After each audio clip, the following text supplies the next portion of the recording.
have gone on to beat Australia 3-0 in the first 3 matches, and by doing so, they go on to win the Bangabandhu T20 series. অস্ট্রেলিয়ার বিপক্ষে series জিতে ইতিহাস গড়ল বাংলাদেশ। তৃতীয় টি-20তে অজিদের হারালো 10 রানে, আস্থার প্রতিফলন বললেন বিসিবি সভাপতি। আটকের কয়েক ঘন্টা পর ছাড়া পেলেন চয়নিকা চৌধুরী। চলচ্চিত্রের আড়ালে অবৈধ বাণিজ্য ছিল পরিমণি ও রাজের, দায় নেবে না শিল্পী সমিতি। বিতর্কিত মডেল পিয়াসা ও মৌ আরও 12 দিনের রিমান্ডে। চাঞ্চল্যকর তথ্য দিচ্ছেন সহযোগী মিশু হাসান। অপকর্মে টার্গেট ছিল উচ্চবিত্তরা। 6 দিনে 32 লাখ মানুষকে টিকার প্রথম ডোজ দেওয়ার পরিকল্পনা। 7 থেকে 12 আগস্ট প্রচার অভিযান। করোনায় আরও 248 প্রাণহানি, কিছুটা কমেছে শনাক্ত হার। উদ্বেগ বাড়াচ্ছে ডেঙ্গু। গেল বছরের চেয়ে জুন জুলাইয়ে প্রকোপ 60 গুণ বেশি। 24 ঘন্টায় আক্রান্ত 214, 211 জনই ঢাকায়। অতি সহায়তার অনুসন্ধানী মামলার পাহাড় দুদকে আটকে আছে স্বাস্থ্য খাতের দুর্নীতিবাজদের তদন্ত কার্যক্রম। গতি বাড়ানোর তাগিদ টিআইবির। রাজধানীর বাজারগুলোয় দাম বেড়েছে বেশিরভাগ পণ্যের। লকডাউনে পরিবহন ব্যয় বাড়ছে বলছেন বিক্রেতারা, হতাশ সাধারণ ভোক্তারা।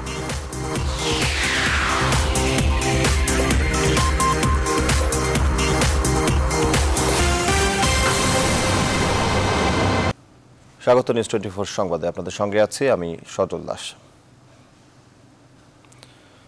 শুরুতেই খেলার খবর। অস্ট্রেলিয়ার বিপক্ষে 2 ম্যাচ হাতে রেখেই টি-20 সিরিজ জিতে ইতিহাস গড়ল বাংলাদেশ। তৃতীয় টি-20তে অজিদের বিপক্ষে টাইগারদের জয় 10 রানের। বাংলাদেশের দিয়ে 127 রানের লক্ষ্য তাড়া করতে নেমে অস্ট্রেলিয়া থামে 117 রানে। বিস্তারিত গালিব ইবনে রিয়াজের ম্যাচ রিপোর্টে। একের পর এক ইতিহাস গড়ে যাচ্ছে বাংলাদেশ। সিরিজের প্রথম টি-20 জিতেই এই ফরম্যাটে প্রথমবারের মতো অস্ট্রেলিয়াকে হারানোর স্বাদ পেয়েছিল টাইগাররা। সেই ইতিহাসের পাতায় নতুন রেকর্ড যোগ হয় টানা দ্বিতীয় জয়। সুযোগ ছিল প্রথমবারের মতো অস্ট্রেলিয়ার বিপক্ষে যে কোনো ফরম্যাটে সিরিজ জয়ের হাতছানি। সেই ইতিহাসও মাহমুদুল্লাহ রিয়াদের দল গড়ে ফেলল 2 ম্যাচ হাতে রেখেই। খেলা শুরুর ঘণ্টাখানেক আগে থেকেই মুষলধারে বৃষ্টি, যে কারণেই খেলা শুরু হয় নির্ধারিত সময়ের থেকে সোয়া 1 ঘন্টা পরে। সিরিজে বাকি 2 ম্যাচের মতো এই ম্যাচেও উইকেটে রানের খরা। তবুও 128 রানের লক্ষ্যে ব্যাট করতে নেমে টাইগার ক্রিকেট প্রেমীদের মনে কাঁপন ধরিয়ে দিয়েছিল বেন ম্যাকড্রাম্ট ও মিশেল মার্শ। প্রথম 8 রানে প্রথম উইকেট হারানোর পর অজিরা দ্বিতীয় উইকেট হারায় 71 রানে। এরপরও জয়ের পথেই হারছিল ম্যাথু ওয়েডের দল। 4 ওভার বল করে মাত্র 9 রান দেওয়া মুস্তাফিজ 19তম ওভারে ম্যাচের ভাগ্য টেনে আনেন বাংলাদেশের দিকে। শেষ ওভারে 22 রান হাতে নিয়ে অধিনায়ক মাহমুদুল্লাহ বল তুলে দেন তরুণ মেহেদী হাসানকে। প্রথম বলে 6 হাঁকিয়ে আর চতুর্থ বলে নো দিয়ে ফ্রি হিট পেলে জমে ওঠে ম্যাচ। তবে সেই পথে হাঁটেনি মেহেদী। 10 রানের জয় এনে দেয় টাইগারদের। এর আগে অভিষেক ম্যাচেই হ্যাট্রিক করে বাংলাদেশকে 127 রানে আটকে দেন ন্যাথান এলিস। মাহমুদুল্লাহ খেলেন 53 বলে 52 রানের ইনিংস। নির্ধারিত ওভার শেষে বাংলাদেশ থামে 127 রানে। গালিব ইবনে রিয়াজ, নিউজ 24। ডিবি কার্যালয়ে জিজ্ঞাসাবাদ শেষে ছাড়া পেয়েছেন নির্মাতা চয়নিকা চৌধুরী। শুক্রবার রাত 11টার পর পরিবারের জিম্মায় বাসার উদ্দেশ্যে রওনা দেন তিনি। এর আগে রাজধানীর পান্থপথ এলাকা থেকে এই নির্মাতাকে আটক করে গোয়েন্দা পুলিশ। এদিন সন্ধ্যায় গুলশান এলাকা থেকে চিত্রনায়িকা পরিমণির কস্টিউম ডিজাইনার জিমিকেও আটক করে ডিবি কার্যালয়ে নেওয়া হয়। প্লাবন রহমানের রিপোর্টে বিস্তারিত। চিত্রনায়িকা পরিমণি এবং প্রযোজক রাজদের গ্রেপ্তার রিমান্ডের আলোচনার মধ্যেই শুক্রবার বিকেলে নির্মাতা চয়নিকা চৌধুরীকেও আটক করে গোয়েন্দা পুলিশ। শুক্রবার বিকেলে একটি বেসরকারি টেলিভিশনে সাক্ষাৎকার ভিত্তিক অনুষ্ঠানে অংশ নেন চয়নিকা।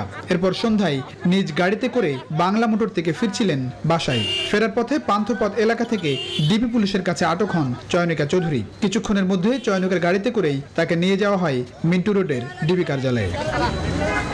3 ঘন্টারও বেশি সময় পর রাত 10:15টার দিকে গণমাধ্যমের মুখোমুখি ডিবির যুগ্ম কমিশনার হারুনা রশিদ জানান, রিমান্ডে পরিমণির কাছ থেকে চয়নিকা চৌধুরীর বিষয়ে বেশ কিছু তথ্য পাওয়া গেছে। সেগুলোর বিষয়ে জিজ্ঞাসাবাদের জন্যই চয়নিকাকে গোয়েন্দা হেফাজতে নেওয়া হয়েছে।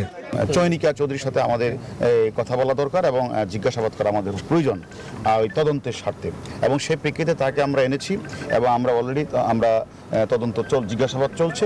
আমরা জিজ্ঞাসাবাদ করছি এবং সবগুলি উত্তর যে উত্তরগুলি বা তার বিরুদ্ধে যে কমপ্লেনগুলি পেয়েছি সেগুলি আমরা তাকে জিজ্ঞাসাবাদ করছি।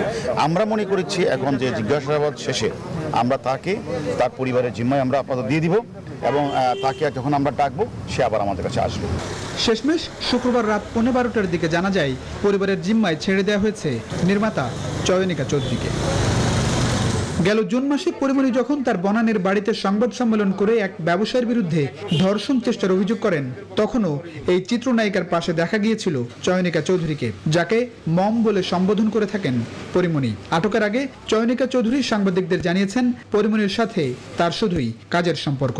আসলে তার সাথে তো আমার একদমই কাজের সম্পর্ক, কাজ মানে কাজ করতে গিয়ে সম্পর্ক আছে, কারণ কাজ করতে গিয়ে অনেক সুইট, অনেক একটা লাভিং, অনেক ট্যালেন্টেড একটা মেয়ে কাজের ক্ষেত্রে যেটা হয়, কিন্তু ওর সাথে মানে আমার এমন কোনো কিছু আসলে আমি দেখি নাই, কারণ আমাদের সময়টা তো খুব অল্প, শুটিংয়েই থাকতে হয় বেশি, তো ওইভাবে আসলে আমার দেখা হয়নি। আর ওর ব্যক্তিগত যা কিছু সেগুলো নিয়ে আসলে ওর ব্যক্তিগত জায়গায় আছে, ও যেমন আমাকে বলেনি, আমারও জানার কোনো আগ্রহ নেই। শুক্রবার সন্ধ্যায় পরিমণির কস্টিউম ডিজাইনার জুনায়েদ করিম জিমিকেও গুলশান থেকে আটক করে গোয়েন্দা পুলিশ কার্যালয়ে নিয়ে যাওয়া হয়। গেল জুন মাসে ঢাকা বোট ক্লাবে পরিমণিকে ধর্ষণ ও হত্যা চেষ্টার ঘটনার সময় এই চিত্রনায়িকার সঙ্গে ছিলেন জিমি। পরে পরিমণির বনানের বাসায় সংবাদ সম্মেলনের সময়ও উপস্থিত ছিলেন তিনি। প্লাবন রহমান, নিউজ 24, ঢাকা। দর্শক, এই মুহূর্তে গোয়েন্দা কার্যালয়ের সামনে আছেন সহকর্মী তৌফিক মাহমুদ মুন্না, সরাসরি যোগ দিচ্ছেন তিনি। মুন্না, চয়নিকা চৌধুরীকে কখন ছেড়ে দেওয়া হয়েছে, আর পরিমণির কস্টিউম ডিজাইনার জিমির আটকের বিষয়ে কোনো তথ্য আছে কিনা আপনার কাছে?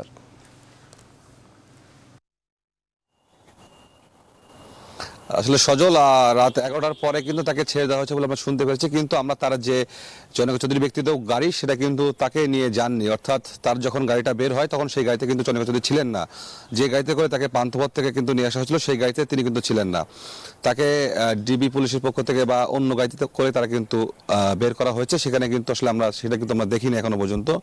তার গাড়ি কিন্তু সম্পূর্ণ খালি অবস্থায় চলে গিয়েছে, অর্থাৎ 11টার পরই আমরা শুনেছি তাকে এখান থেকে তার পরিবারের জিম্মায় দেওয়া হয়েছে, কিন্তু সেই চিত্র বা সেই বিষয়ে কিন্তু আমাদেরকে পুলিশের কেউ এখানকার কেউ আমাদের সাথে কথা বলেননি বা আমরা সেই ছবি কিন্তু আমরা দেখিনি তাকে কোন গাড়িতে বা কিভাবে নিয়ে যাওয়া হয়েছে।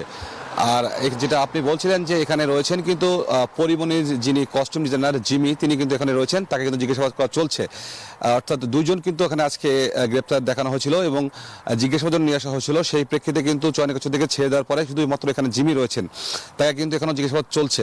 আপনি জানেন যে চয়নিকা চৌধুরীকে কিন্তু সন্ধ্যার পর তাকে কিন্তু পান্থপথ থেকে কিন্তু তাকে নিয়ে আসা হয় এই ডিবি কার্যালয়ে এবং তাকে জিজ্ঞাসাবাদ শেষে তাকে কিন্তু এখান থেকে রাত 11টার পর আমরা যতটুকু শুনেছি 11টার কিছু সময় পর তাকে কিন্তু তার পরিবারের জিম্মায় দেওয়া হয়েছে এবং তাকে কিন্তু আবারও ডাকা হতে পারে তদন্তের সাথে, এবং তাকে কিন্তু আবার এখানে আসতে হবে।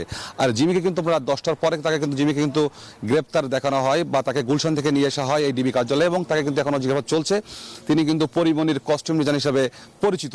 এখন তাকে কিন্তু এখনো পর্যন্ত কিন্তু ডিবি কার্যালয়ে তাকে জিজ্ঞাসাবাদ চলছে, কিন্তু আমাদের সাথে কিন্তু তারপরেই রাত 11টার পরে 12টার সময় যে আমাদের সাথে যে কথা বলেছিলেন এখানকার যিনি ডিবির যুগ্ম কমিশনার, তারপরে কিন্তু এখানকে কেউ এখনো পর্যন্ত কিন্তু গণমাধ্যমের সাথে কথা বলেননি এবং এখন কিন্তু আসলে এই ডিবি কার্যালয়ে কিন্তু অবস্থা স্বাভাবিক, এখানে কিন্তু গণমাধ্যম কর্মীরাও কম এবং তাকে কিন্তু শুধুমাত্র জিমি এখনো রয়েছেন এখানে এবং তাকে জিজ্ঞাসাবাদ চলছে।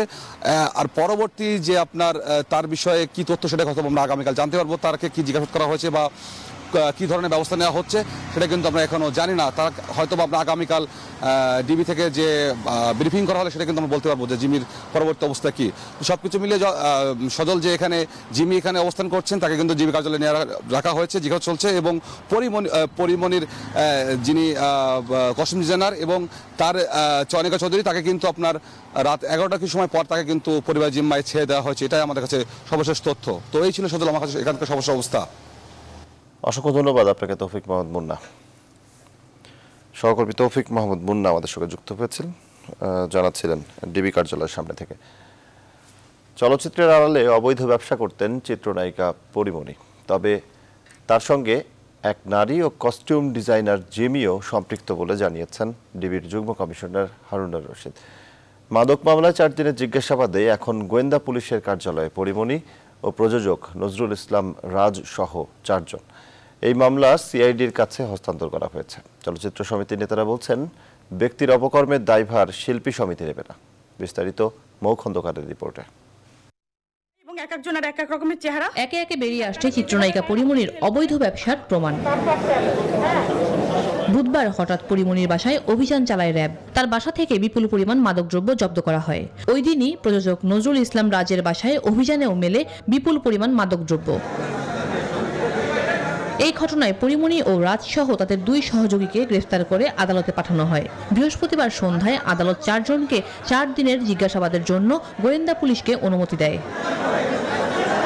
গোয়েন্দারা বলছেন, অনেকেরই নাম বেরিয়ে আসছে তদন্তে। চলচ্চিত্র জগতের আলোচিত ব্যক্তিরা জিজ্ঞাসাবাদে কি তথ্য দিয়েছে এমন প্রশ্নের জবাবে শুক্রবার দুপুরে ডিবির যুগ্ম কমিশনার বলেন, অন্ধকার জগতের পেছনে কারা রয়েছে তাদের নাম জানা গেছে। পরিমণির সহযোগীদেরও আইনের আওতায় আনা হবে। তাদের সাথে আমরা কালকে প্রাথমিকভাবে কথা বলেছি, জিজ্ঞাসাবাদ করেছি। জিজ্ঞাসাবাদের প্রেক্ষিতে একজন মহিলা রয়েছে, আরেকটা ছেলে যে কথাটা বললেন জেমি, ওর বিষয়ে আমরা খোঁজখবর নিচ্ছি। রোজ শীঘ্রই গ্রেপ্তার হবে। আর আরও যারা তাকে প্যাট্রোনাইজটা করেছে তাদেরও খোঁজখবর আমরা নিচ্ছি। আমরা মনে করি আমরা শীঘ্রই সবাইকে আইনের আওতায় আনতে পারব।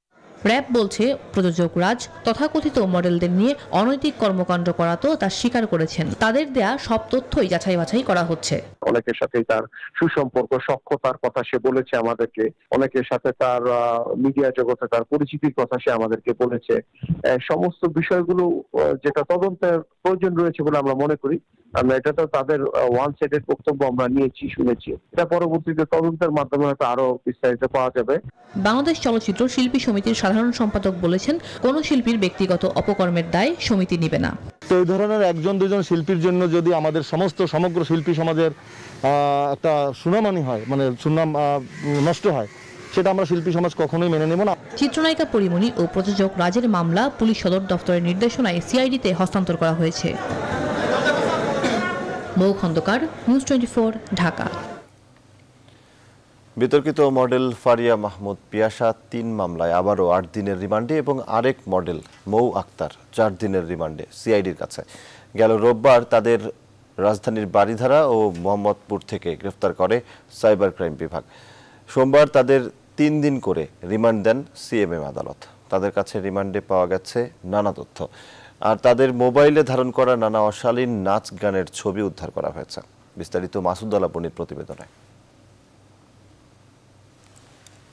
ছেলেদের মাদকে আসক্ত করা, মাদক বিক্রি ও ধনাঢ্য ব্যক্তিদের ফাঁদে ফেলে তাদের কাছ থেকে টাকা আদায় করার অভিযোগে আটক করা হয় মডেল ফারিয়া মাহমুদ পিয়াসা ও মৌ আক্তারকে। সোমবার ঢাকার সিএমএম আদালত তাদের পৃথক 2 মামলায় 3 দিনের রিমান্ড দেন। রিমান্ডে তাদের মোবাইলে পাওয়া যায় অশ্লীল নাচ গানের ছবি। জানা যায়, মাদক ব্যবসার পাশাপাশি পিয়াসা নিজের এমন অশালীন নাচ গান ছাড়াও নারীদের দিয়ে তার দেহ ব্যবসার চক্র আছে। শুক্রবার দুপুরে পিয়াসা ও মৌকে নেওয়া হয় নিম্ন আদালতে। আদালত মৌ আক্তারের 4 দিনের রিমান্ড মঞ্জুর করেন মোহাম্মদপুর থানার মাদক মামলায়। এই মামলায় 10 দিনের রিমান্ড চাওয়া হয়। বাকি যে 2টা মামলা, ওই 2 মামলা 1 নম্বর আসামি 2 জনই আলাদা আলাদাভাবে গ্রেপ্তার হয়েছে এবং মাদক উদ্ধার হয়েছে। অর্থাৎ টাকার রিমান্ডের কোনো যুক্তিকতা নেই। 2টা মামলায় নিচে লেখা আছে পিয়াসা, তার বাবার নাম নাই, ফুল নাম নেই, অজ্ঞাতনামা হিসেবেই তাকে অ্যাড করা হয়েছে পরিকল্পিতভাবে। আর পিয়াসাকে গুলশান, খিলক্ষেত ও ভাটারা থানার মাদক মামলায় 27 দিনের রিমান্ড আবেদন করলে গুলশান থানার মাদক মামলায় 8 দিনের রিমান্ড দেন। তারা দুজনেই আছেন রিমান্ডে সিআইডির কাছে। এছাড়া খিলক্ষেত ও ভাটারা থানার মাদক মামলায় শোন অ্যারেস্ট দেখানো হয় পিয়াসাকে। আদালত এখানে 2টি মামলায় 3 দিন করে, আর একটি মামলায় 2 দিন রিমান্ড মঞ্জুর করেছে আদালত পিয়াসার বিরুদ্ধে। আর একটা বিষয় সেটা হচ্ছে যে মৌ মারিয়া আক্তার মৌ, তাকেও মোহাম্মদপুর থানায় একটি মাদকের মামলা, সেই মামলাটা এখন ডিবি থেকে সেটা সিআইডিতে বদলি হয়েছে, নতুন আয়ু হয়েছে এবং সেই মামলা জিজ্ঞাসাবাদ করার জন্য সেখানে পুলিশ 10 দিন রিমান্ড চেয়েছিল, সেখানে 4 দিন পুলিশ। গত রবিবার তাদের রাজধানীর বারিধারা ও মোহাম্মদপুর থানা থেকে আটক করা হয়। মাসুদ আলা বনি, নিউজ 24, ঢাকা। আজ থেকে 6 দিন দেশের 32 লাখ মানুষকে করোনা ভাইরাস প্রতিরোধী টিকার প্রথম ডোজ দেবে সরকার। জনপ্রতিনিধিদের সম্পৃক্ত করে সিটি কর্পোরেশন, ইউনিয়ন ওয়ার্ড ও বিভিন্ন অঞ্চল ভেদে 7 থেকে 12 আগস্ট পর্যন্ত চলবে প্রচার অভিযান। টিকাগ্রহীতাদের বয়স নতুন করে আবারও 25 বছর নির্ধারণ করার কথা জানিয়েছেন স্বাস্থ্য অধিদপ্তরের মহাপরিচালক আবুল বাশার খুরশিদ আলম। আরিফিন শাকিল জানাচ্ছেন বিস্তারিত। দেশের 80% মানুষকে টিকার আওতা আনতে বেশ কয়েক সপ্তাহ ধরে নানা সিদ্ধান্তের কথা বলে আসছে স্বাস্থ্য অধিদপ্তর। ক্ষণে ক্ষণে সেই সিদ্ধান্তের নানা পরিকল্পনা কাটছাট করছে সরকার। গণটিকায় বিশৃঙ্খলা এড়াতে কার্যক্রমে যুক্ত করা হয়েছে স্থানীয় জনপ্রতিনিধিদের। অবশেষে শনিবার শুরু হতে যাচ্ছে সেই গণটিকা কার্যক্রম। শুক্রবার সকালে রাজধানীর মহাখালীতে Bangladesh college of physicians and surgeons বিসিপিএসে এক সংবাদ সম্মেলনে স্বাস্থ্য অধিদপ্তরের মহাপরিচালক বলছেন, সারা দেশের 4600 ইউনিয়ন আর সিটি কর্পোরেশনের 433টি ওয়ার্ডে একযোগে 32 লাখ মানুষকে টিকা দেওয়া হবে। 7 আগস্ট সারা দেশের সকল ইউনিয়ন, পৌরসভা এবং সিটি কর্পোরেশন এলাকায় ভ্যাকসিন ক্যাম্পেইন শুরু হবে। 8 এবং 9 আগস্ট ইউনিয়নের যে সকল ওয়ার্ডে 7 তারিখে নিয়মিত টিকাদান কার্যক্রম চালু ছিল, সে সকল ওয়ার্ডে এবং পৌরসভার বাদ পড়া ওয়ার্ডে ভ্যাকসিনেশন কার্যক্রম চলবে। ইন অ্যান্ড অ্যারাউন্ড 32 লক্ষ 32 lakhs। দেশের 18 বছর বয়সী অনেক নাগরিকের জাতীয় পরিচয়পত্র তথা আইডি কার্ড নেই। স্বাস্থ্য অধিদপ্তরের আশঙ্কা, এতে টিকাদানে বিশৃঙ্খলা তৈরি হবে। ফলে সর্বনিম্ন 25 বছর বয়সীদের থেকে যারা নিবন্ধন করেছে তারাই এখন টিকা নিতে পারবে। 25 বছর জনগোষ্ঠী টিকা কার্যক্রমের সবশেষ হিসাব অনুযায়ী এখন পর্যন্ত টিকার প্রথম ডোজ পেয়েছেন দেশের শতকরা 5.44 জন, আর দ্বিতীয় ডোজ পেয়েছেন 2.52 জন। সরকারের হাতে এখন সব মিলিয়ে টিকা আছে 1,07,16,000 ডোজ। আরিফিন শাকিল, নিউজ 24, ঢাকা। করোনাতে আক্রান্ত হয়ে আরও 248 জন মৃত্যুবরণ করেছেন। এ নিয়ে মোট 22,150 জনের মৃত্যু হলো। 24 ঘন্টায় করোনায় নতুন করে শনাক্ত হয়েছেন 12,606 জন। মোট শনাক্তের সংখ্যা বেড়ে দাঁড়ালো 13,35,260 জনে। শুক্রবার স্বাস্থ্য অধিদপ্তর থেকে পাঠানো সংবাদ বিজ্ঞপ্তিতে এসব তথ্য জানানো হয়। একদিনে সুস্থ হয়েছেন 15,494 জন। 24 ঘন্টায় করোনার নমুনা সংগৃহীত হয়েছে 48,807টি, আর নমুনা পরীক্ষা হয়েছে 48,015টি। নমুনা পরীক্ষা বিবেচনায় একদিনে করোনাতে রোগী শনাক্তের হার 26.25%।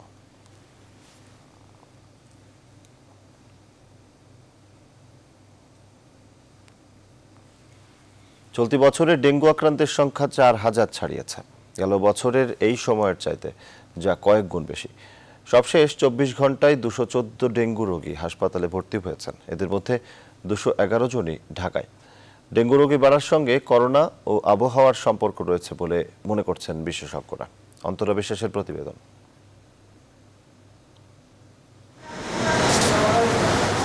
24 ঘন্টায় আরও 214 জন ডেঙ্গু আক্রান্ত হয়ে হাসপাতালে ভর্তি হলেন। এ নিয়ে চলতি বছরে ডেঙ্গু আক্রান্তের সংখ্যা দাঁড়ালো 4,115-তে। স্বাস্থ্য অধিদপ্তর থেকে শুক্রবার এ তথ্য জানানো হয়।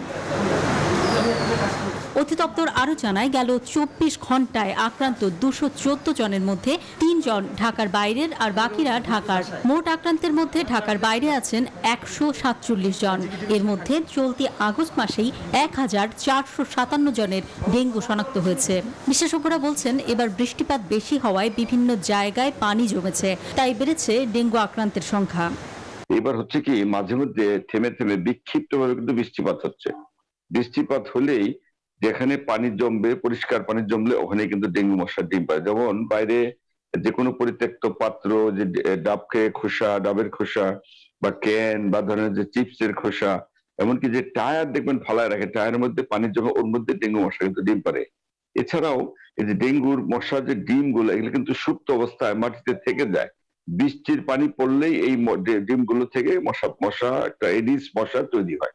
জুলাই মাসে দেশে বিভিন্ন হাসপাতালে অন্তত 2,286 জন হাসপাতালে ভর্তি হয়েছেন। এছাড়া জুন মাসে 272 জন ও মে মাসে 43 জন ডেঙ্গুতে আক্রান্ত হয়েছিলেন। গেল বছর করোনা প্রকোপের মাঝে মানুষ বেশি স্বাস্থ্যবিধি মেনেছেন। এবার স্বাস্থ্যবিধি কম মানায় ডেঙ্গু রোগীর সংখ্যা বেড়েছে বলেও মনে করছেন বিশেষজ্ঞরা।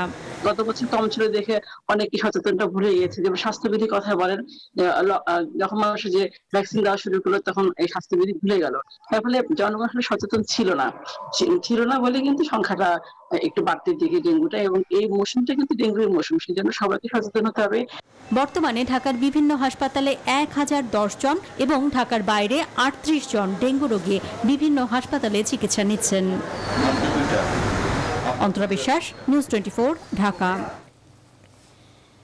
কমছে না দুদকের অনুসন্ধানাধীন মামলার জট। আটকে আছে দীর্ঘদিন ধরে চলমান স্বাস্থ্য খাতের দুর্নীতিতে আলোচিত অভিযুক্তদের তদন্ত। এই প্রসঙ্গে টিআইবির নির্বাহী পরিচালক বলেন, দেশে দুর্নীতির গভীরতা ব্যাপক। এজন্য দুদকের কার্যক্রম পরিচালনা আরও জোরদার ও গতিশীল করার পরামর্শ দেন তিনি। স্বাস্থ্যসহ অন্যান্য অভিযোগের তদন্ত এখনও চলমান রয়েছে বলে জানান দুদক কমিশনার মোজাম্মেল হক। আরও জানাচ্ছেন আলী তালুকদার। 2020 সালের শুরুতেই দেশের স্বাস্থ্য খাত নিয়ে অভিযোগ ওঠে দুর্নীতির। একে একে দুদকের জালে জমা পড়ে স্বাস্থ্যের মাফিয়াদের নাম। করোনাকালে নকল মাস্ক, ভুয়া করোনার রিপোর্ট আর দেশের বিভিন্ন হাসপাতালের সরঞ্জামাদি কেনায় বিভিন্ন অভিযোগ জমা পড়ে দুর্নীতি দমন কমিশনের কাছে। অভিযোগের তালিকায় আসে রিজেন্ট, জেকেজি কেলেঙ্কারি, স্বাস্থ্যের মাফিয়া মোতাজ্জেরুল ইসলাম মিঠু থেকে স্বাস্থ্য অধিদপ্তরের সাবেক ডিজি সহ দেশের বিভিন্ন হাসপাতালের কর্মকর্তাদের নামও। ব্যাংক থেকে কোটি কোটি টাকা আত্মসাৎ, হাসপাতালের যন্ত্রপাতি কেনাকাটায় অনিয়মের অভিযোগে সংস্থাটি তলব করে সে সময়কার আলোচিত ব্যক্তিদের। নানা নাটকীয়তায় জন্ম দেয়া শাহেদ 7 দিনের রিমান্ডে হয়ে যান অসুস্থ। সাবরিনাকে করা হয় জিজ্ঞাসাবাদ। স্বাস্থ্যের সাবেক ডিজি আবুল কালাম আজাদ পড়ে শোনান তার আত্মপক্ষ সমর্থনের ফিরিস্তি। তদন্তাধীন, তাই এই বিষয়ে বেশি কিছু বলা সমীচীন নয়। দেশের স্বাস্থ্য খাত নিয়ে দুর্নীতিতে অভিযুক্ত ব্যক্তিদের বিষয়েও সংস্থাটির তৎকালীন কর্মকর্তারা জানান চলমান তদন্তের কথা। আমাদের অনুসন্ধানকারী কর্মকর্তারা তথ্য সংগ্রহ করছে। বছর গড়িয়ে গেলেও এসব অভিযোগের নিষ্পত্তি হয়নি। দুদক কমিশনারও স্বীকার করেন কার্যক্রম বিলম্বিত হওয়ার কথা। স্বাস্থ্য বিভাগে প্রাপ্ত অন্যান্য অভিযোগের বিষয়ে দুদক ব্যবস্থা নিয়েছে এবং অনুসন্ধান কার্যক্রম চলমান রয়েছে। কোভিডের কারণে অনুসন্ধান কার্যক্রমে কিছুটা বিলম্ব হচ্ছে। দুর্নীতিতে আলোচিত ব্যক্তিদের অভিযোগ প্রাধান্য দেওয়ার কথা বলেন টিআইবির পরিচালক। সবচেয়ে আলোচিত যে দুর্নীতির ঘটনাগুলো বা অভিযোগগুলো এবং যেগুলো বিশেষ করে যার সাথে উচ্চ পর্যায়ের ব্যক্তিবর্গ জড়িত দৃষ্টান্তমূলকভাবে দেখাতে পারে, তাহলে কিন্তু এই যে জট বা দীর্ঘসূত্রিতা নিয়ে মানুষের মধ্যে যে উৎকণ্ঠা, যে উদ্বেগ এবং যে আস্থার এক ধরনের সংকট, সেটি কিছুটা হলেও লাঘব হবে বলে আমি মনে করি। দুদকের কর্মকাণ্ড দীর্ঘায়িত না করারও পরামর্শ দেয় টিআইবি। আলী তালুকদার, নিউজ 24, ঢাকা। এবারে শোকাবহ আগস্ট।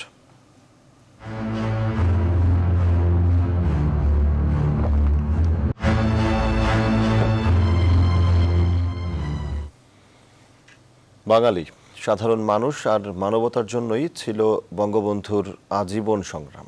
স্বাধীনতা উত্তর দেশের ভঙ্গুর অর্থনৈতিক সমৃদ্ধি, সামাজিক স্থিতিশীলতা আর রাজনৈতিক উন্নয়নের পাশাপাশি দেশে ইসলামের প্রচার কাজেও তিনি গভীর মনোনিবেশ করেছিলেন।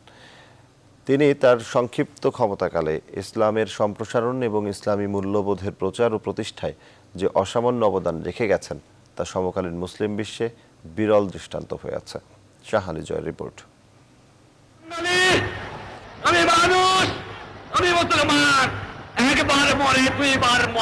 উদার মানবিক চেতনার অধিকারী জাতির জনক বঙ্গবন্ধু শেখ মুজিবুর রহমান ছিলেন নিজ ধর্ম ইসলামের একনিষ্ঠ অনুসারী। স্বাধীনতার পর শাশ্বত ও কল্যাণময় শান্তির ধর্ম ইসলামের সঠিক রূপ সমাজ ও জাতীয় জীবনের প্রতিষ্ঠায় তার অবদানও ছিল অনন্য। ইসলাম সম্পর্কে গবেষণা, প্রচার, প্রসার ও এদেশে সংখ্যাগরিষ্ঠ মানুষের সামগ্রিক জীবনকে মহান ধর্ম ইসলামের কল্যাণময় স্রোতধারায় সঞ্জীবিত করার লক্ষ্যে 1975 সালে ইসলামিক ফাউন্ডেশন গঠন করেন জাতির পিতা। জাতীয় পর্যায়ে ঈদে মিলাদুন নবী পালন করার জন্য একটা দিন নির্দিষ্ট করে সেই দিনকে কিন্তু আপনি বন্ধ রেখেছেন।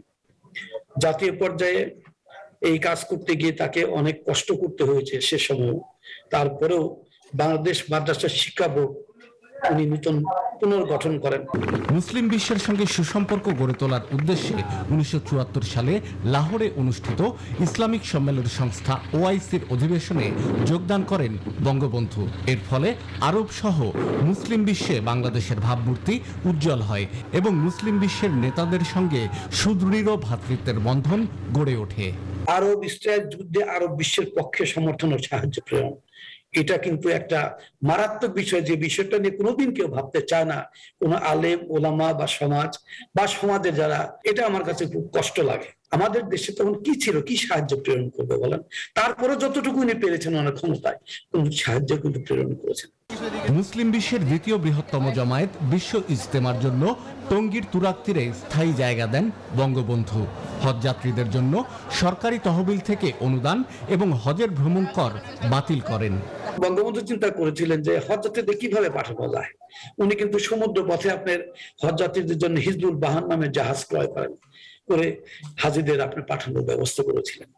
বেতার টিভিতে পবিত্র কোরআন তেলাওয়াত প্রচারের ব্যবস্থা করেছেন। বঙ্গবন্ধু সরকার আইন করে মদ, জুয়া, ঢাকার সোহরাওয়ার্দী উদ্যানে ঘোড়দৌড়ের নামে জুয়া, হাউজি, লটারি এসব ইসলাম বিরোধী কার্যকলাপ কঠোরভাবে নিষিদ্ধ ঘোষণা করেন। এমনকি সরকারি অনুষ্ঠানে বিদেশি অতিথিদের জন্য মদ পরিবেশন বন্ধ করে দেয়া হয়। শাহ আলী জয়, নিউজ 24, ঢাকা। করোনা ভাইরাসের টিকা আসার শুরুর দিকে বিএনপি এর তীব্র সমালোচনা করলেও এখন তারা টিকা নিয়ে বেশ আরাম বোধ করছেন বলে মন্তব্য করেছেন তথ্যমন্ত্রী ডক্টর হাসান মাহমুদ। শুক্রবার খিলক্ষেতে দুস্থদের মাঝে খাবার বিতরণ অনুষ্ঠানে প্রধান অতিথির বক্তব্যে এসব কথা বলেন তিনি। বলেন, বিএনপি গাধার মতো জল ঘোলা করে খায়। বিএনপি নেতারা এমনও বলেছিলেন করোনার টিকা নিলে শরীরের ক্ষতি হবে। এরপর দেখা গেল তাদের শীর্ষ নেতারা চুপি চুপি টিকা নেওয়া শুরু করেছেন। তারা করোনার টিকার ব্যাপারে মানুষের মধ্যে অনীহা তৈরি করে সরকারকে বেকায়দায় ফেলতে চেয়েছিলেন, কিন্তু সেই অপচেষ্টায় কাজ হয়নি।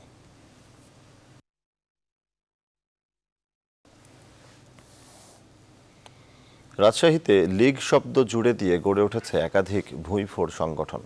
আওয়ামী লীগের অঙ্গ সংগঠন দাবি করে চালাচ্ছে কার্যক্রম। দল থেকে বারবার এসব ভুঁইফোড় সংগঠনের বিরুদ্ধে ব্যবস্থা নেওয়ার কথা বলা হলেও তা করা হয়নি। ফলে দৌরাত্ম্য আর বিস্তৃতি বাড়ছেই। রাজশাহী থেকে কাজী শাহেদের প্রতিবেদন। আওয়ামী লীগ ক্ষমতায় আসার পর থেকেই আলোচনায় লীগ শব্দ জুড়ে দেওয়া ভুঁইফোড় সংগঠনগুলো। নানা সমালোচনাতেও থেমে নেই তাদের কার্যক্রম। হালে সেই তালিকা দীর্ঘ হচ্ছে। অনুমোদন না থাকলেও রাজশাহীতে কার্যক্রম চলছে মোটর চালক লীগ, মিশুক সিএনজি শ্রমিক লীগ, সড়ক পরিবহন শ্রমিক লীগ, মুক্তিযুদ্ধ প্রজন্ম লীগ, ফার্নিচার শ্রমিক লীগ, বঙ্গবন্ধু স্টুডেন্ট ফ্রন্ট নামের অর্ধশত সংগঠনের। এই সংগঠনগুলোর নেতৃত্বে থাকা ব্যক্তিদের দাবি তারা অনুমোদন নিয়েই কার্যক্রম চালাচ্ছেন। চালে হোসেন সাহেব ওনারা আমাদেরকে একটা পেপারস দেয়, ওই হিসাবে আমরা এটার কার্যকলাপ চালিয়ে যাচ্ছি। আওয়ামী লীগের একটা সংগঠন, আমি এখানে মিশুক সিএনজি শ্রমিক লীগ গঠন করেছি। নেতারা বলছেন ক্ষমতাসীনদের ছত্রছায়া থেকে কিছু মানুষ সুবিধা নিতে তৎপর থাকে। রাজশাহীতেও এ প্রবণতা বেড়েছে। দলের ভাবমূর্তি ক্ষুণ্ণকারীদের ছাড় নয়, এটি বন্ধ করতে প্রশাসনকে বলা হয়েছে। কেন্দ্র থেকে যে নির্দেশনা এসছে এদের বিরুদ্ধে ব্যবস্থা গ্রহণ করে এদের যে সাইনবোর্ড যারা তুলে অফিস করেছে অফিসগুলো বন্ধ করে দিয়ে এদের কার্যক্রম আমরা স্থগিত করে দেব। বঙ্গবন্ধু নেত্রী আমাদের ছবি ব্যবহার করে রাজশাহীতে এটির একটি প্রবণতা বেড়েছে। সেক্ষেত্রে আমরা প্রশাসনকে শক্ত হাতে এটি দমন করার জন্য বলেছি। দলের কেন্দ্রীয় নেতারা জড়িতদের ছাড় না দেওয়ার কথা বললেও সুশাসন বিশ্লেষকরা বলছেন এর দায় এড়াতে পারে না দল।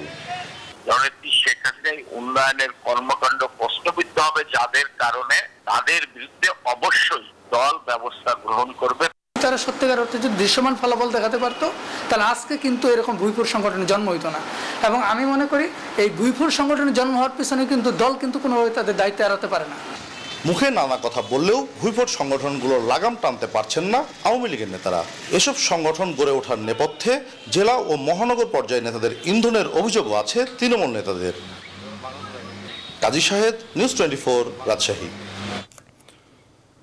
নওগাঁর 4টি উপজেলায় 1000 পরিবারকে খাদ্য সহায়তা দিয়েছে দেশের শীর্ষ ব্যবসায়ী গ্রুপ বসুন্ধরা। এ নিয়ে গত 3 দিনে জেলার 3000 দরিদ্র পরিবার পেল এই খাদ্য সহায়তা। বসুন্ধরা গ্রুপের চেয়ারম্যান আহমেদ আকবর সোবহানের নির্দেশনায় সারা দেশে এই কার্যক্রম পরিচালনা করে সামাজিক সংগঠন কালের কণ্ঠ শুভ সংঘ। বাবুল আক্তার রানা তথ্য ও ছবিতে ডেস্ক রিপোর্ট। করোনায় দেশ জুড়ে যখন মানুষ অসহায়, ঠিক তখনই সাহায্যের হাত বাড়িয়ে দিয়েছে দেশের শীর্ষ ব্যবসায়ী গ্রুপ বসুন্ধরা। এই কার্যক্রমের অংশ হিসেবে শুক্রবার ত্রাণ সহায়তার শেষ দিনে নওগাঁ জেলার 4 উপজেলার পোরশা, পত্নীতলা, ধামইরহাট ও মহাদেবপুরে সহস্রাধিক মানুষের মাঝে চাল, ডাল, আটা সহ বিভিন্ন খাদ্য সহায়তা দেওয়া হয়। বসুন্ধরা গ্রুপের খাদ্য সহায়তা পেয়ে সন্তোষ প্রকাশ করেন উপকারভোগীরা। এই ত্রাণটা দিচ্ছে আমার বসুন্ধরা গ্রুপ, আল্লাহ দিলে আমরা ছেলেবেলে দিয়ে সবাই মিলে খাবো। ঈশ্বরের কাছে প্রার্থনা করি আপনি আরো শক্তিমান হন। আমাদেরকে যে উপকারটা করলো আমরা ওনার জন্য দোয়া করি। আমার পরিবারের সবাই খাদ্যটা গ্রহণ করে চলাফেরা ভালোভাবে করতে পারবে। আর এই মানবিক সহায়তা অব্যাহত থাকার কথা জানিয়েছেন আয়োজক কালের কণ্ঠ শুভ সংঘের পরিচালক। বসুন্ধরা গ্রুপের মাননীয় চেয়ারম্যান স্যারের নির্দেশনায় আজকে আমরা নওগাঁ জেলায় 3000 পরিবারকে এই খাদ্য সহায়তা বিতরণ সম্পন্ন করলাম এবং আগামী কয়েকদিনের মধ্যে আমরা রাজশাহী বিভাগের 24,000 পরিবারকে এই খাদ্য সহায়তা বিতরণ করব। বসুন্ধরা গ্রুপের চেয়ারম্যান আহমেদ আকবর সোবহানের এই উপহার অসহায় দরিদ্রদের কাছে পৌঁছে দেয় প্রশংসা করেছেন জনপ্রতিনিধি সহ প্রশাসনিক কর্মকর্তারা। আমি আমার উপজেলার পক্ষ থেকে ধন্যবাদ জানাই। বসুন্ধরা গ্রুপ একটি বড় আমাদের এই দেশের জন্য বিভিন্ন সময়ে বিভিন্ন দুর্যোগে তার অনেক অবদান আছে। বসুন্ধরা গ্রুপের পক্ষ থেকে ত্রাণ সহায়তা প্রদান করা হলো। আমরা উপজেলা প্রশাসনের পক্ষ থেকে তাদেরকে ধন্যবাদ জানাচ্ছি। বসুন্ধরা গ্রুপের সহায়তায় উত্তরবঙ্গের নওগাঁয় 3000 পরিবার সহ রাজশাহী বিভাগের 24,000 পরিবারকে এই খাদ্য সামগ্রী বিতরণ করা হবে। Desk report, news 24। এবারে দেশে ঘটে যাওয়া ঘটনা নিয়ে টুকরো খবর।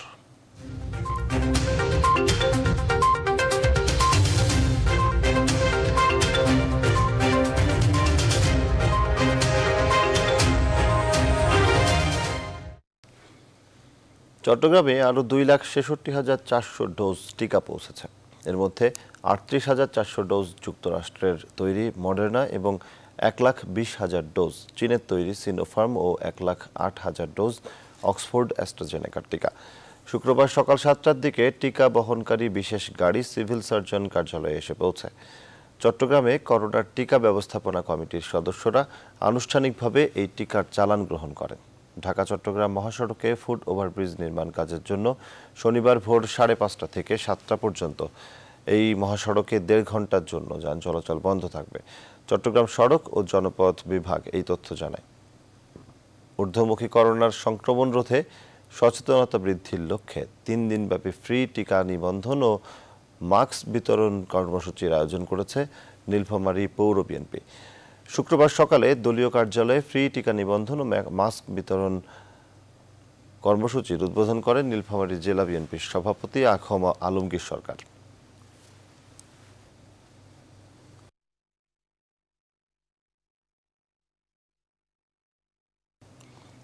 এবারে ফার্স্ট সিকিউরিটি ইসলামী ব্যাংক অর্থ বাণিজ্যের সংবাদ।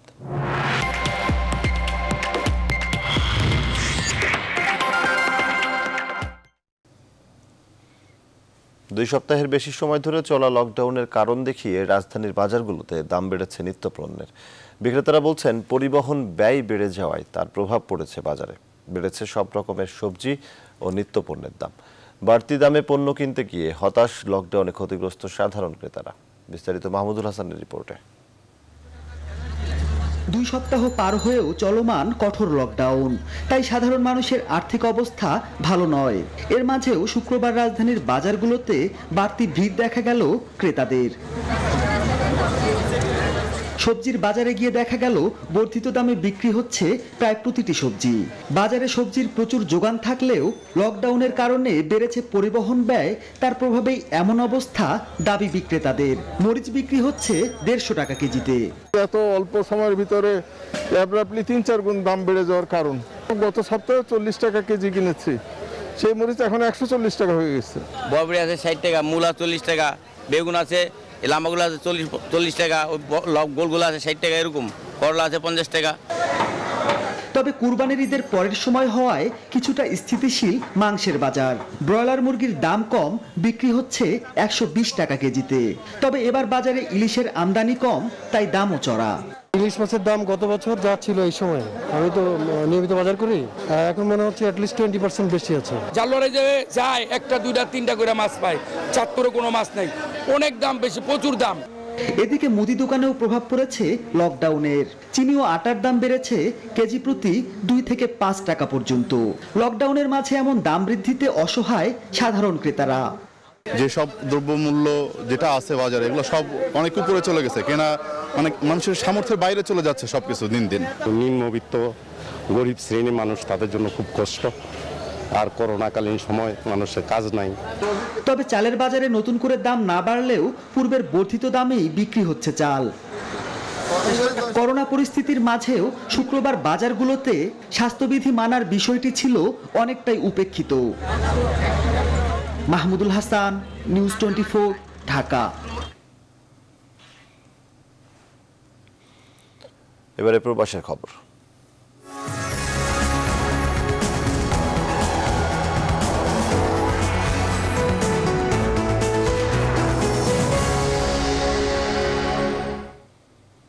কুয়েতে বাংলাদেশ দূতাবাসের উদ্যোগে জাতির জনক বঙ্গবন্ধু শেখ মুজিবুর রহমানের জ্যেষ্ঠ পুত্র, মুক্তিযুদ্ধের অন্যতম সংগঠক এবং ক্রীড়া ও সাংস্কৃতিক ব্যক্তিত্ব শহীদ ক্যাপ্টেন শেখ কামালের ৭৩তম জন্মদিন যথাযোগ্য মর্যাদায় পালিত হয়েছে।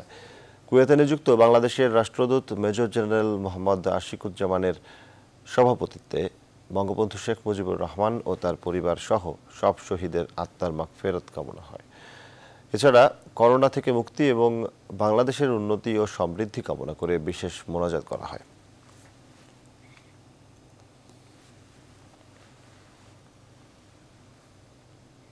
চলতি মাসের মধ্যে দেশে আটকা পড়া প্রবাসীদের ফিরে আসার বিষয়ে সিদ্ধান্ত হতে পারে বলে জানিয়েছেন দুবাইয়ে নবনিযুক্ত consul general BM Jamal Hossain. Dubai Bangladesh কনসুলেটে ডাকা এক সংবাদ সম্মেলনে তিনি কথা বলেন। কনসাল জেনারেল বলেন, প্রবাসীদের নানাবিধ সমস্যা সম্পর্কে জানতে শিগগিরই কল সেন্টার স্থাপন করা হবে। এর ফলে প্রবাসীদের কথা শুনে দ্রুততম সময়ের মধ্যে 50% সমস্যার সমাধান দেওয়া সম্ভব। এছাড়াও তিনি কনসুলেটে মিডিয়া উইং চালু, প্রবাসীদের অপরাধ প্রবণতা কমানো, পাসপোর্ট ও কনসুলেট সেবা সহজকরণের বিষয়ে বিশদ আলোচনা করেন।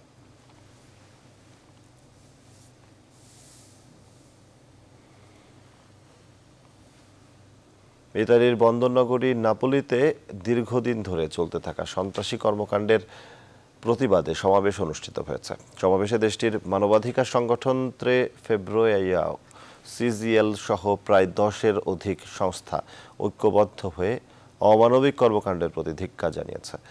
সমাবেশে প্রবাসী বাংলাদেশিরা অংশগ্রহণ করেন। জাতি ধর্ম বর্ণ নির্বিশেষে সুস্থ একটি কমিউনিটি গড়ে তুলতে সন্ত্রাসবাদীদের বিরুদ্ধে এই কর্মসূচি অব্যাহত থাকবে বলেও জানানো হয় সমাবেশ থেকে। টাকা রুজির জন্য, ফ্যামিলি চালানোর জন্য আমরা এখানে সহিংসতার জন্য আসিনি, কোনো সহিংসতা করার জন্য এখানে আসে নাই। এই জন্য আমি আশা করব আমার যে বাংলাদেশি ভাইয়েরা আছে সবাই যাতে মিলেমিশে আমরা একসাথে থাকি, আগামী প্রজন্মের জন্য একটা সুন্দর পরিবেশ রেখে যেতে পারি, এই প্রত্যাশায় আমি করি। খেলার খবর। 2 ম্যাচ হাতে রেখেই অস্ট্রেলিয়ার বিপক্ষে সিরিজ জয়ে জাতীয় দলকে অভিনন্দন জানিয়েছেন প্রধানমন্ত্রী শেখ হাসিনা। এমনকি টাইগাররা যখন ব্যাকফুটে তখনও টাইগারদের জয়ের ব্যাপারে তিনি ছিলেন আশাবাদী। ম্যাচ শেষে গণমাধ্যমকে এমনটাই জানান বিসিবি সভাপতি নাজমুল হাসান পাপন। বোর্ড প্রেসিডেন্ট বলেন, ক্রিকেটারদের মধ্যে ছিল জয়ের ক্ষুধা, যার ফলেই সম্ভব হয়েছে সিরিজ জয়। বিস্তারিত জানাচ্ছেন পার্থ বণিক। কিছুদিন আগ পর্যন্ত যা ছিল স্বপ্ন তা এখন বাস্তবতা।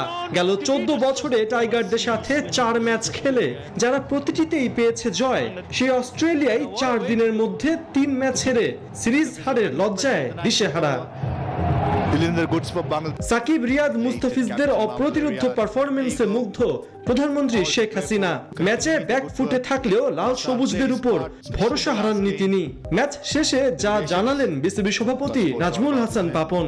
আমি বললাম 13 রান কম হয়ে গেছে, আপা মিনিমাম 140 দরকার ছিল, তবে 140 হলে ভাবতাম যে জিতে যাব। তখন উনি বললো আরে সব খেলাই যে জিততে হবে এমন কোনো কথা নাই, এটা তুমি কি বলো? তবে আমি আশা ছাড়ি নাই। আপা কিন্তু মানে মাননীয় প্রধানমন্ত্রী আশা ছাড়েন, উনি কিন্তু একদম শেষ পর্যন্ত হোপফুল ছিল যে আমরা জিতবো। গোটা ম্যাচে বল হাতে অপ্রতিরোধ্য ছিলেন মুস্তাফিজ। ম্যাচের শেষ 2 ওভারে যখন অস্ট্রেলিয়ার দরকার 23 রান, তখন 19তম ওভারে এসে মুস্তাফিজ দিলেন 1 রান। বিসিবি সভাপতির কাছে যা ছিল ম্যাচের টার্নিং পয়েন্ট। মুস্তাফিজের ওই শেষ ওভারটা টার্নিং পয়েন্ট ছিল এবং আমাদের বিশ্বাস ছিল যে একমাত্র মুস্তাফিজই যদি ওই ওভারটাই কিছু করতে পারে এবং সেটাই সে করেছে। বাংলাদেশের অভূতপূর্ব সাফল্যে একদিকে যেমন উচ্ছ্বসিত টাইগার ভক্তরা, অন্যদিকে সমালোচকদের একাংশ খুঁজছেন উইকেটের দোষ। বিসিবি সভাপতি দিলেন যার উত্তর। উইকেট যদি দেখেন পেসাররাই তো নিচ্ছে। আপনি ফার্স্ট ম্যাচ থেকে শুরু করেন, সেকেন্ড ম্যাচ দেখেন, থার্ড ম্যাচ দেখেন, স্পিনাররা না পেসাররাই বেশি উইকেট পাচ্ছে। কাজে এই উইকেটে কিন্তু পেস স্পিন দুইটাই ঠিক আছে। এখন বলতে পারেন কন্ডিশন ডিফারেন্ট, কন্ডিশন তো ডিফারেন্ট হবেই। এক হচ্ছে আমরাও যখন ওদের এখানে যাই আমাদের জন্য কন্ডিশন ডিফারেন্ট। অজুহাত যাই থাকুক না কেন, প্রতিপক্ষ বাংলাদেশ বলেই যে সফরটা এড়িয়ে গিয়েছিলেন ম্যাক্সওয়েল, ডেভিড ওয়ার্নার আর স্টোইনিসরা, তা অনেকটাই পরিষ্কার। কিন্তু দিন শেষে তারা যখন খেলা দেখার জন্য টুইটারে লিঙ্ক খোঁজেন, তখন এটাও পরিষ্কার যে বাংলাদেশ তাদের মানসিকতায় আনতে পেরেছে পরিবর্তন। তারা বোঝাতে সক্ষম হয়েছে বাংলাদেশ কোনো অঘটন ঘটানোর দল আর নয়, বরং তারা নিয়মিত সাফল্যের দাবিদার। মিরপুরের শেরেবাংলা স্টেডিয়াম থেকে পার্থ বণিক, news 24।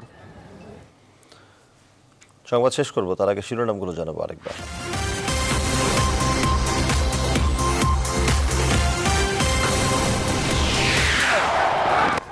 Bangladesh have gone on to beat Australia 3-0 in the first 3 matches, and by doing so they go on to win the Bangabandhu T20 series.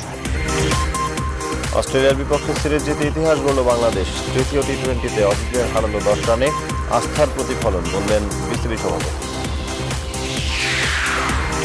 আটকের কয়েক ঘন্টা পর ছাড়া পেলেন চয়নিকা চৌধুরী। চলচ্চিত্রের আড়ালে অবৈধ বাণিজ্য ছিল পরিমণি ও রাজের, দায় নেবে শিল্পী সমিতি। বিতর্কিত মডেল পিয়াসা ও মৌ আরও 12 দিনের রিমান্ডে। চাঞ্চল্যকর তথ্য দিচ্ছেন সহযোগী মিশু হাসান। অপকর্মের টার্গেট ছিল উচ্চবিত্তরা। আজ থেকে 6 দিনে 32 লাখ মানুষকে দেয়া হবে টিকার প্রথম ডোজ। 7 থেকে 12 আগস্ট প্রচার অভিযান। করোনায় আরও 248 প্রাণহানি, কিছুটা কমেছে শনাক্ত হার। উদ্বেগ বাড়াচ্ছে ডেঙ্গু। গেল বছরের চেয়ে জুন জুলাইয়ে প্রকোপ 60 গুণ বেশি। 24 ঘন্টায় আক্রান্ত 214, 211 জনই ঢাকায়। অতি সচেতনতার পরামর্শ। অনুসন্ধানী মামলার পাহাড় দুদকে আটকে আছে স্বাস্থ্য খাতের দুর্নীতিবাজদের তদন্ত কার্যক্রম। গতি বাড়ানোর তাগিদ টিআইবি। এবং রাজধানীর বাজারগুলোয় দাম বেড়েছে বেশিরভাগ পণ্যের। লকডাউনে পরিবহন ব্যয় বেড়েছে বলছেন বিক্রেতারা। হতাশ সাধারণ ভোক্তারা। নিউজ 24 সংবাদে পর্যন্ত এতক্ষণ সাথে থাকায় ধন্যবাদ সবাই।